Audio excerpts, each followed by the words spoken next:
اعوذ باللہ من الشیطان الرجیم بسم اللہ الرحمن الرحیم وقد نزل بی یا رب ما قد تقعدنی ثقلہ وعلم بی ما قد باہذنی حملہ وبقدرتک اوردتہ علی وبسلطانک وجہتہ الی۔ گفتگو یہ ہے کہ دعا نمبر 7 ہے صفت سجادیہ کی۔ یہ دعا انسان پہ جب مشکل اور کٹھن اور ناگوار اور سخت حالات کا سامنا کرنا پڑتا ہے تو اس وقت یہ دعا مولا پڑھا کرتے تھے۔ اس دعا میں سب سے پہلے جو گفتگو یہ ہو رہی تھی کہ مشکلات کو حل کرنے والا، مشکلات کی گرہ کو کھولنے والا، کٹھن حالات کو آسانی میں تبدیل کرنے والا، اور جس کے سامنے تمام مصائب اور سختیاں نرم ہو جاتی ہیں، وہ فقط اور فقط پروردگار کی ذات ہے۔ یہ پہلے مقدمہ تھا۔ پھر آج مولا کیا فرماتے ہیں؟ وقد نازل بی یا رب، پروردگارہ میرے اوپر نازل ہو گئی ہے کیا چیز؟ ما قد تقعدنی ثقلہ، وہ چیز نازل ہو گیا ہے جس کا ثقل کسے کہتے ہیں؟ وزن جو ہے، اس کا بوجھ ہے۔ اس کا بوجھ نے کیا جناب مجھے تھکا دیا ہے۔ دیکھیں تقعدنی کا کیا مطلب ہوتا ہے؟ عربی میں کہتے ہیں صعب علیہ وشقہ، یعنی میرے اوپر کٹھن ہے، میرے اوپر وہ کٹھن حالات آ گئے ہیں پروردگارہ کہ جس کا وزن جو ہے، ثقل جو سنگینی ہے، جس کا بوجھ نے مجھے کیا کر دیا ہے؟ تھکا دیا ہے۔ یہ دیکھو یہ تعبیرات ہیں، حالانکہ تھکاوٹ کا تصور کہاں پر ہوتا ہے؟ آپ دیکھیں جب آپ کوئی وزنی چیز اٹھاتے ہیں، یا جناب فرض کر انسان اگر اہل ورزش نہ ہو تو اس سے کہا ہو کہ جناب کوہنوردی پہ جائیں، پہاڑوں پہ چلتے ہیں جناب، جیسے کہیں بھی دوڑ لگائیں، تو دوڑ لگانے سے انسان تھک جاتا ہے، درست ہے؟ ایک یہ تھکنا ہے، ایک وقت میں نہیں، دوسرا تھکنا ہے کہ ادھر ہی بیٹھے ہیں لیکن آپ سے وزن زیادہ اٹھانے کے لیے قائد دیا ہے۔ آپ اٹھا سکتے 2 کلو، 10 کلو، 20 کلو، ایک ہی دفعہ آپ سے کہا 50 کلو اٹھائیں۔ یہ کیا جناب؟ یہ تشبیہ مولا کس کو کہہ رہے ہیں؟ مصائب سے، مصیبتوں سے۔ جس طریقے سے یہ جو چیزیں ہیں، سنگین چیزوں کو اٹھانے سے انسان تھک جاتا ہے، انسان پہ کٹھن حالت بن جاتی ہے، ایسے مولا فرماتے ہیں یہ جو میرے اوپر جو مصیبت آئی ہے، میرے اوپر جو کٹھن حالات آئے ہیں، اس نے مجھے تھکا دیا ہے۔ تقعدنی کیا ہے؟ تقعدنی کسے کہتے ہیں؟ صعب علیہ، یہ میرے اوپر کیا اس کا اٹھانا کیا سخت ہے، مشکل ہے۔ وَعَلَمَّ بے علمہ کا معنی وہی ہے نازلہ، جو اوپر ہے، یعنی میں نازل ہوا ہے۔ ما قد باہذن، دیکھو اوپر کا ثقلو، یہاں پہ کیا حملو، دونوں ایک ہی معنی میں، درست ہے؟ بس مولا کیا فرماتے ہیں؟ وَعَلَمَّ بی ما قد باہذنی حملو۔ دیکھیں باہذنی کا معنی کیا ہے؟ اسکلہ عجز عنہ، یعنی میرے اوپر وہ چیز نازل ہوئی ہے جس کا بوجھ کیا ہے؟ مجھے عاجز کر دیا ہے، میں اب ناتوان ہو چکا ہوں۔ دیکھیں مصیبت آنے کے بعد اب میرے میں ہمت نہیں ہے اس کو تحمل کرنے کی، یعنی کٹھن حالت جب ہوتا ہے انسان کس مرحلے میں پہنچ جاتا ہے، وہاں پہ یہ کہا جاتا ہے کہ اس کا بوجھ اٹھانا میرے لیے اب کیا ہوگا؟ مجھے عاجز کر دیا، جو وزنی تھا، جو چیز سنگین تھی، میرے لیے ناگوار ہے۔ اگلا جملہ نہایت ہی غور طلب ہے۔ خوب سوال یہ پیدا، یہ مصیبت آئی ہے کیسے آ گئی ہے؟ اے پروردگار تیری قدرت کے بغیر آئی ہے، تیری توانائی کے بغیر ہے، یہ تیرے اذن کے بغیر ہے؟ نہیں، ایسی بات بھی نہیں ہے۔ اب یہاں دیکھیں پہلے مقدمہ کیا ہے؟ پروردگارہ میرے اوپر ایسی مصیبت ہے۔ امام جو تعبیر یہاں پہ فرماتے ہیں یا رب کی تعبیر ہے، بڑی لطیف تعبیر ہے۔ رب کیا مطلب ہے؟ پروردگارہ تدبیر تیرے ہاتھ میں ہے۔ اے میرے پروردگار میرے اوپر وہ کٹھن حالات آ چکے ہیں جس کا بوجھ نے، جس کا اٹھانے نے مجھے اپنے اوپر کیا کر دیا؟ ناتوان بنا، عاجز کر دیا، اب میں اس کو نہیں اٹھا سکتا ہوں۔ خوب دوسرا سوال، خوب اب میرے اوپر یہ جو مصیبت آئی ہے یہ خود بخود تو نہیں آئی ہے، آیا تیرے اذن کے بغیر آئی ہے یا تیرے اذن کے ساتھ آئی ہے؟ یعنی دوسرے الفاظ میں یہ مصیبت آنے میں تیری قدرت کا کوئی رول ہے یا نہیں ہے؟ تیری قدرت کے بغیر آ گئی ہے۔ امام یہاں پہ توحید کی گفتگو کرتے ہیں، فرماتے ہیں وا بقدرت کا عورت ہو علیہ، پروردگار تو نے اپنی قدرت کے ذریعے سے میرے اوپر اس کو ڈالا ہے. یعنی یہ جو مصیبت ہے ایسی بات نہیں ہے کہ یہ قدرت سے ماورا ہے، تیرے یہاں پہ قدرت کام نہیں کرتی ہے. دیکھیں یہ مقدماتی گفتگو ہے، یہاں پہ تھوڑا سا غور کرنا. امام کا یہ فرمانا ہے کہ تیری قدرت سے میرے اوپر ہے. پس اس کا مطلب ہے میں کس کی پناہ میں جا رہا ہوں؟ اس ذات کی پناہ میں جا رہا ہوں جس کی قدرت میں جس طرح سے یہ مصیبت آئی ہے اسی کی قدرت ہی میں ہے کیا چیز مصیبت کو ٹالنا بھی ہے. بس اس لیے امام نے کیا فرمایا وہاں پہ قدرت کا وجہ تو علیہ عورت تو علیہ وہاں پہ سلطان کا وجہ تو علیہ. اور تیرے سلطان، سلطان کیسے کہتے ہیں؟ دیکھ سلطان اس کو کہتے ہیں ایک قہر و غلبے کے ساتھ کسی چیز کے اوپر قادر ہو جانا، زور کے ذریعے سے کسی کو آپ نے قبضے میں لے لینا. صحیح ہے، اس کو کیا بولتے ہیں؟ سلطان. پروردگار ہے تیری سلطنت سے، تیری طاقت سے کیا ہوا ہے؟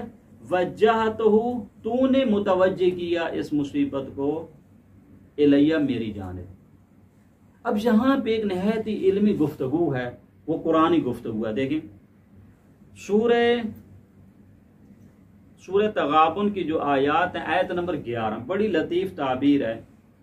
یہاں پہ خدا بند کریم ایک فارمولہ بتاتا ہے. دیکھیں اس فارمولے پہ غور کرنا. دیکھیں خدا بند کریم فرماتا ہے ما اصاب من مصیبت الا باذن اللہ. کہتے ہیں جو مصیبت بھی نازل ہوتی ہے وہ پروردگار کی اذن سے ہوتی ہے. یعنی کوئی مصیبت اللہ تعالیٰ کی اذن کے بغیر نہیں ہوتی ہے. اب یہاں سے سوال پیدا ہوتا ہے کہ اذن سے کیا مراد ہے؟ درست ہے، یہ وہی نقطہ ہے جو مولا یہاں پہ فرماتے ہیں وہ بھی قدرت کا وہ بھی سلطان کا. یہ مشابہ ہے اس تعبیر کی جو قرآن کریم میں تعبیر کون سی ہے؟ بے اذن اللہ، تیرے اذن سے. دیکھیں اذن کی ہم نے ایک دفعہ گفتگو کی بھی تھی یہاں پہ، پھر اس کو دوبارہ دہراتے. اذن کی دو قسمیں، ایک اذن ہوتا ہے لفظی ہوتا ہے، اجازت دینا، آپ کو رخصت دے دینا، یہ کام کر سکتے ہیں. اسی طرح تکوین مین کائنات میں جو آثار ہیں مؤثر اور اس سے نمودار ہونے والے آثار کے درمیان جو ارتباط ہے، یہاں پہ رکاوٹوں کا نہ آنے دینا، اسے کیا بولتے ہیں؟ اذن تکوینی. مثلا مثال سے دیکھیں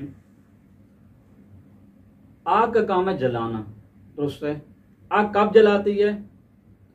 جب آگ اور جس چیز کو جلایا جا رہا ہے اس کے درمیان کوئی رکاوٹ ہو نو. مثلا آگ ہے اور اس کے ساتھ کیا آپ روئی کو جلانا چاہتے ہیں، روئی جو ہے پنبے جو ہے اس کو جلانا ہے، لیکن اگر درمیان میں رکاوٹ آ جائے کوئی تو آگ تو ہوگی لیکن جلانے کا کام نہیں ہوگا. اب اذن تکوینی کے یہاں پہ رول پہ غور کرنا. روئی بھی موجود ہے، آگ بھی موجود ہے. آگ جلانا چاہے کہتے ہیں اس صورت میں آگ روئی کو جلائے گی جب پروردگار کی طرف سے یہ اذن یہ ہو کہ آگ کو اس کو جلانے کے درمیان کوئی رکاوٹ وغیرہ نہ آنے پائے. اس کو کیا کہتے ہیں؟ اذن تکوینی ہے. یہ نہیں ہے کہ وہاں پہ جب آگ جلا کے فوراً ایک جناب فرشتہ آ جاتا ہے، ایسی بات نہیں ہے. یہ ساختار ہے اس کی. کیسے بنائی خدا بند کریم نے کہ اس صورت میں اس سے ایک نقطہ واضح ہوتا ہے. وہ کون سا؟ کہ کوئی چیز بھی خارج میں اگر اپنا اثر ڈالنا چاہے مستقل نہیں ہے. ہم نے کیا سوچا ہوا آگ ہے تو جلائے گی، نہیں. یہ جو آگ جلا رہی ہے یہ مستقل نہیں ہے جب تک کہ اذن پروردگار نہ ہو. اذن پروردگار کیا؟ یعنی آگ اور اس کے جلانے درمیان جو رکاوٹ کا نہ آنا، تب کہتے ہیں یہ جلائے گی. یہاں پہ مرحوم علامہ طباطبائی نے بڑی اچھی گفتگو کی. میں چاند مطلب ان سے پڑھتا ہوں. ایک تو انہوں نے کہا جناب علی کہ اذن کی دو قسمیں ہیں، اذن لفظی ہے، اذن تکوینی ہے. یہ جو قرآن میں کہا گیا ہے کہ جو بھی مصیبت ہے پروردگار کے اذن سے ہوتی ہے، اذن کے اس کی اجازت ہے.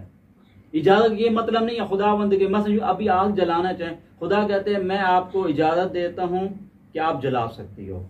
یہ نہیں ہے، یہ لفظی نہیں ہے یہاں پر، بلکہ یہاں پہ کیا تکوینی. تکوینی کا کیا مطلب ہے؟ یعنی آگ اور جس چیز کو وہ جلائے گی اس کے درمیان رکاوٹ کا نہ آنا، اسے کیا بولتے ہیں؟ اذن تکوینی. یہاں پہ فرماتے ہیں مرحوم علامہ طباطبائی یہ جو اذن کی جو گفتگو ہے جس سے اوقلا کے بارے میں ہے، مثلا معجزے کے بارے میں ہے. معجزے کے بارے میں آیت کیا ہے؟ وَمَا أَرْسَلْنَا مِن رَّسُولٍ إِلَّا لِيُطَاعَ بِإِذْنِ اللَّهِ. یہ اطاعت کے بارے میں گفتگو. اسی طرح معجزے کے بارے میں یہ گفتگو ہے. فرماتے ہیں کہ ہم نے جو بھی رسول بھیجے ہیں کس لیے بھیجے ہیں؟ تاکہ ان کی اطاعت کی جائے. یہ جو اطاعت کی جائے باذن اللہ ہے. یہ اذن اللہ کون سا؟ اذن لفظی کیا ہے؟ ہم نے کہا کہ کسی کے لیے اطاعت کرنا ضروری نہیں ہے مگر وہ جس کو ہم بتائیں اس کی آپ اطاعت کر سکتے ہیں. اسی طریقے سے جناب علی اب غیر وکلا میں دیکھیں کہتے ہیں وَالْبَلَدُ الطَّيِّبُ يَخْرُجُ نَبَاتُهُ بِإِذْنِ رَبِّهِ. یہ دیکھیں آپ نے بیج بویا، اس بیج سے جو کھیتی کا سلسلہ شروع ہوا، یہ جو پودا بننے لگا خود بخود بنا ہے، کہتے ہیں بِإِذْنِ رَبِّهِ. کس نے کہا جناب علی کہ اس بیج کو بونے سے جب ساری شرائط مہیا، اس کو پانی بھی مل گیا، اس کو ہوا بھی مل گئی ہے، سورج کا جو ضرورت تھی، اس کے بعد کہتے ہیں یخرج نباتہ، یہ جو پودا اب نکل رہا ہے یہ کیا ہے؟ باذن رب ہے، یہ پروردگار کے اذن. یہ اذن کون سا ہے؟ اذن تکوینی ہے.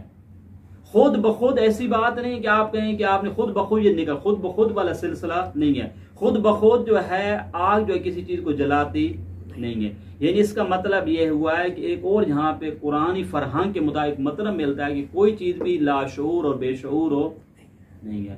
پودے کو ہم بے شعور سمجھتے ہیں، کہتے ہیں کہ کوئی چیز بے شعور نہیں ہے. سب کو پروردگار اذن دے رکھا ہے کہ یہ کام کرو گے، یہ کام کرو گے. یہ اذن کون سا کہتے ہیں؟ اذن تکوینیہ. بس یہ جو بیج کا اثر دکھانا پودے کی صورت میں یہ خود بخود ہو نہیں ہے بلکہ کیا ہے؟ باذن رب ہے. پس چاہے کہتے ہیں ذوی العقول ہوں یا غیر ذوی العقول، عقلا ہوں یا غیر عقلا، شعور ان میں پایا جاتا ہے. یہ سب پروردگار کے اذن سے ہے. یہاں پہ ایک مطلب کون سا ملا؟ معلوم علامہ طباطبائی اعلی مقام فرماتے ہیں کوئی چیز بھی اللہ تعالیٰ کے اذن کے بغیر اثر نہیں چھوڑتی ہے. کوئی چیز بھی ہے، آگ کو لے لیں، دنیا کی جس چیز کو، اگر یہ ہے تو اب یہاں پہ ہمیں ایک درس اور ملتا ہے. اور کیجیے گا، آپ نے کہا کوئی مصیبت بھی پروردگار کے اذن کے بغیر، کیا مطلب ہے؟ یہ مصیبت آنا چاہتی تھی میرے اور مصیبت کے میرے اوپر آثار چھوڑنے میں. اس مصیبت نے کب میرے اوپر آثار چھوڑے ہیں؟ جب پروردگار کے اذن تھا. اب چونکہ اسی کے اذن تھا اس کا مطلب یہ مصیبت کب اثر چھوڑ گی؟ جب پروردگار. اب اس مصیبت کو ہٹانے میں کس کا رول ہے؟ پھر اسی کے اذن تھا نا بھائی. مصیبت کیسے وہ ہٹائے گا؟ اس میں رکاوٹ ڈال سکتا ہے یا اس کو ختم کر سکتا ہے. غور کیجیے گا، آگ ہے لیکن وہ جلانے کا کام اس سے نہیں ہو رہا ہے، یا یہ ہے یہ سرے سے آگ ہی بجھا. دونوں مثالیں آپ کو اہل بیت علیہ السلام میں ملتے ہیں، قرآن میں ملتے ہیں. قرآن میں کون سی مثال ملی؟ کہتے ہیں آگ ہے، کہتے ہیں جلائے گی نہیں. دوسری مثال امام صادق علیہ السلام کے زمانے کی ہے. آئے جناب صالح خراسانی، مولا ویسے ہی بیٹھے ہیں، قیام کیوں نہیں کرتے ہیں؟ ہم بھی آج کے دور میں لوگ کہتے ہیں نا بھی ایسے یہ کچھ لوگ اتنے حالات خراب ہوتے جا رہے ہیں، کوئی قیام کریں. لاکھوں کی تعداد میں وہاں پہ موجود ہیں خراسان میں. تو امام اس سے گفتگو کرتے رہے تو امام نے کہا اپنے غلام سے بھی اس تنور کو روشن کیا جائے. تنور روشن ہو گیا. اب امام نے صالح خراسانی سے کہا کہ جائے اس میں چھلانگ لگائیے. وہ تو معذرت کا مولا یہ کیا ہوگا؟ مجھ سے غلطی ہوگی، میں نے بھی گستاخی کر دی بھئی، یہ کیا ہو گیا؟ امام بھی گفتگو کر ہی رہے تھے، اوال پرسی کر رہے تھے. وہاں سے امام کا دوسرا صحابی آیا، اس نے ابھی سلام ہی کیا تھا، اس کے ہاتھ میں جوتے بھی تھے، جوتوں کو اتارا بھی. امام نے کہا ہے کہ بیٹھنے کی بجائے سلام علیکم کے بعد آپ سیدھا جناب تنور میں پہنچ جائیے. نوس نے پوچھا بھئی مولا کیا ہوا ہے؟ تنور میں کچھ ہو گیا ہے، یہ ہوا ہے. وہ پہنچ گیا، جیسے اس نے چھلانگ لگے وہ بیٹھ گیا. اب یہ صالح خراسانی جو ہے جناب امام اس سے پورے حالات پوچھنے لگے مومنین کے، کیا حالات ہیں وہاں پہ کیا گزر رہی ہے. تو اس کے دل میں تو ہوگا بھی اس کا مطلب امام نے اس کا تو ماشاءاللہ خاتمہ بالخیر کر دیا. اب کیا ہوا؟ امام نے کہا چلتے ہیں تنور کے پاس. وہاں پہ گئے تھے، وہ بالکل آرام سے بیٹھا، ایسا آگ نہیں ہے. غور کیجیے گا، اس کو کہتے ہیں اذن تکوینی. آگ سرے سے نہیں ہے، نہیں یہ کہ آگ ہے. بس دو مثالیں ملی. بس یہ مصیبت کو ٹالنے کا سلسلہ کیا ہے؟ یا آگ ہوتے ہوئے اثر ختم، یعنی جلائے گی نہیں، یا نہیں سرے سے اس آگ کو تبدیل کیا جائے. کس میں؟ گلزار میں تبدیل کیا، گلستان میں تبدیل کر دیا جائے. اب یہاں پہ اس واقعے پورا کر دیں تو امام نے پوچھا، جب وہ ماشاءاللہ دیکھا تو امام نے پوچھا بھی بتائیے کہ اس جیسے لوگ کتنے ہیں؟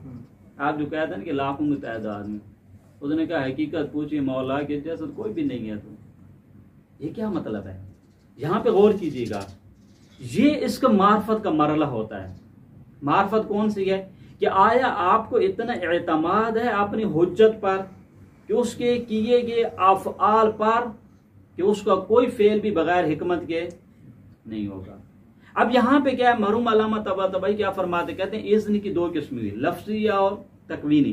تکوینی کیا ہے؟ مصیبت جو ہے جب آتی ہے تو بغیر اذن الہی کے نہیں آتی ہے۔ مصیبت کب اثر چھوڑتی ہے؟ جب پروردگار کی طرف رکاوٹیں ہٹا دی جاتی ہیں۔ اب یہاں پہ امام زین العابدین علیہ السلام کیا فرماتے ہیں، پروردگارہ تیری قدرت سے اور تیری سلطنت سے یہ میرے اوپر ہے، خود بخود نہیں آئی ہے۔ جب خود بخود نہیں آئی تو اس سے ایک درس ہمیں ملتا، کون سی چیز؟ کہ کوئی چیز بھی اگر آپ خارج میں دیکھ رہے ہیں، اس کے آثار نمودار ہو رہے ہیں، تو آپ یوں سمجھیے کہ خود بخود نہیں ہے۔ ایک دوسری ہے، مصیبت کی دو قسمیں ہیں۔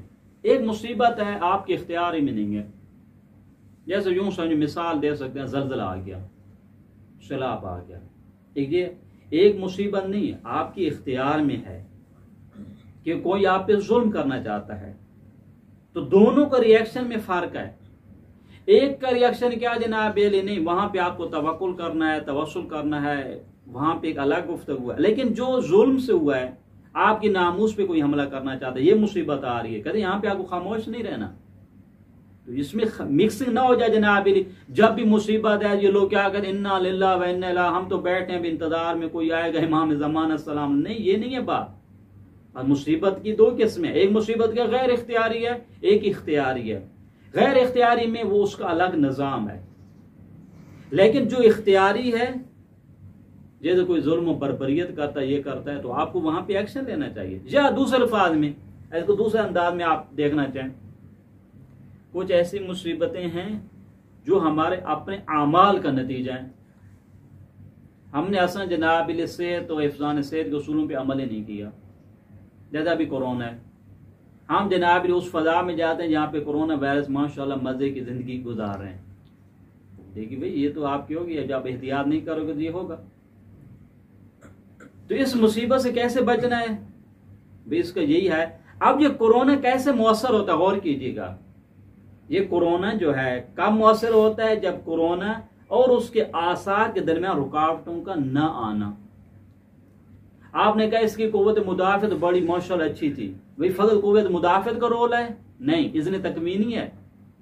یہی کورونا ہے آپ کو جناب علی ڈیتھ تک لے جاتا ہے، آپ کی زندگی کا خاتمہ قبرستان میں پہنچ گئے، اور یہی ہے اس کو کچھ بھی نہیں ہو رہا، یہ نہیں ہو رہا اور وہ ہو رہا ہے، یہ خود بخود ہو رہا ہے۔ یہ کو کہتے ہیں توحید ہے، کوئی اور ذات ہے۔ یہاں پہ امام زین العابدین علیہ السلام کی فرمایا، پروردگار تو نے اس مصیبت کو میری جانب، اس کا رخ میری جانب موڑ لیا۔ وہ کیسے موڑ لیا بھائی؟